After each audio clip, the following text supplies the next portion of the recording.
বন্ধুরা, মিশো থেকে আমি একটা নোভার হেয়ার ড্রাই অর্ডার করেছিলাম, আর সেটাই দেখুন চলে এসেছে আমার বাড়ির সামনে। তো এটাই আমি এখন ওপেন করে আপনাদের সামনে দেখাবো যে এই জিনিসটা কতটা ভালো।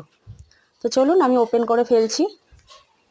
আর এই যে আমার যে হেয়ার ড্রাইটা এসছে, এটা এত সুন্দর একটা মিষ্টি কালার। আমি ভেবেছিলাম হয়তো কালো রঙটা দেবে, কিন্তু আমার মনের মতো কালারটাই চলে এসেছে, রেড কালার। আর আমি ভীষণ খুশি হয়েছি এই রেড কালারটা পেয়ে। তো চলুন আমি খুলে দেখাচ্ছি আপনাদের সামনে। ভালো লাগলে ভিডিওটা প্লিজ একটি লাইক করে পাশে থাকবেন। ভিডিওটা দেখার জন্য অসংখ্য ধন্যবাদ।